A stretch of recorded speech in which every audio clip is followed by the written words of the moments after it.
Let's jump right into this explainer, detailing the monumental highs and devastating lows of Michael Jackson's unbelievable life.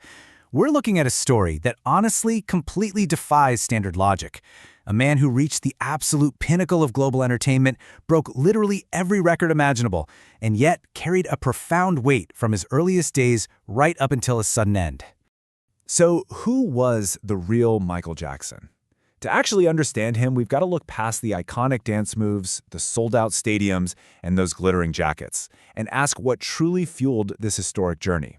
Who was the guy operating behind the global phenomenon? It's super easy to just see the superstar on stage, but to grasp the full magnitude of his life, we have to dig into the foundation it was all built upon. And really, it comes down to a stark contrast, a massive public triumph built on top of profound private agony.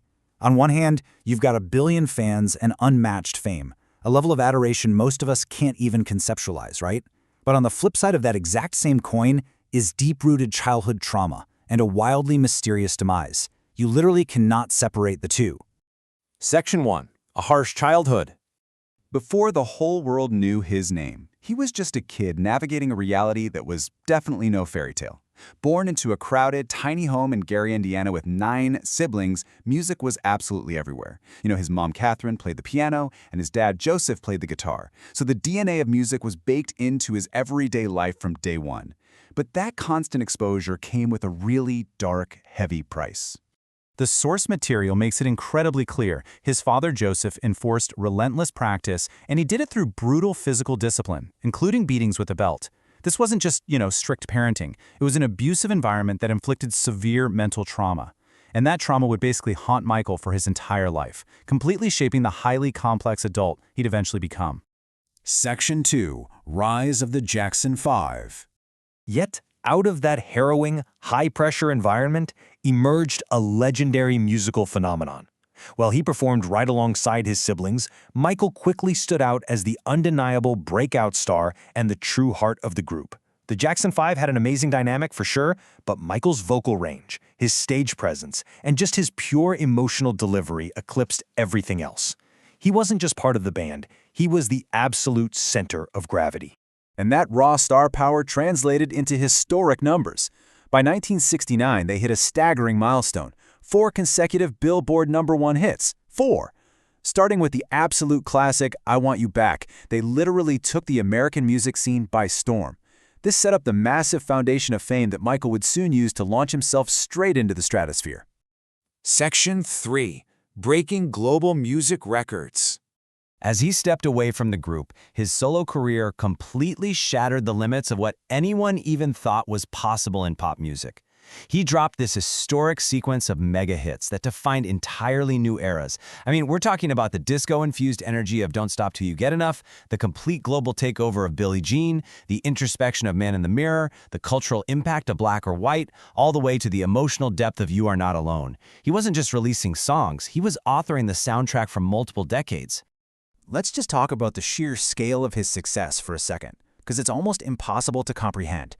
13 solo singles hitting #1 on Billboard, 10 major studio album releases. But the craziest part? Total sales of over 1 billion records worldwide. Just let that sink in. 1 billion. It's a staggering achievement that absolutely cements his reach across continents, cultures, and entire generations. He also amassed a literal mountain of hardware to back up all those sales. He officially became the Guinness Book's most successful entertainer of all time, racking up 39 Guinness records, 26 American Music Awards, and 13 Grammys. The music industry didn't just recognize his talent, they fundamentally had to rewrite the record books to make room for him. Section 4. Unprecedented wealth and philanthropy. So, with unmatched fame and record-breaking sales comes, naturally, unimaginable wealth.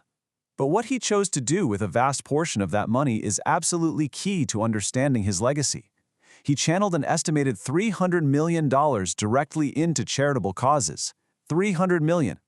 That is a massive, staggering commitment to giving back and redirecting his financial success toward global aid.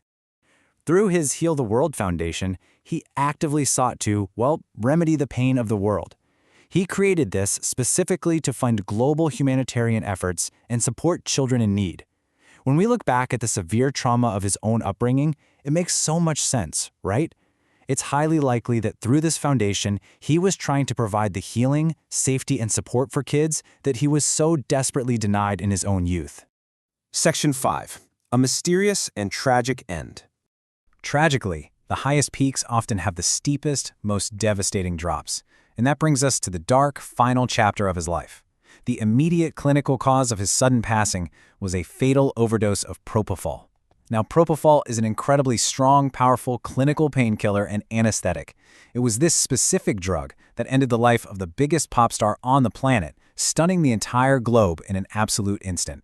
Accountability for that fatal dose fell directly on his medical staff.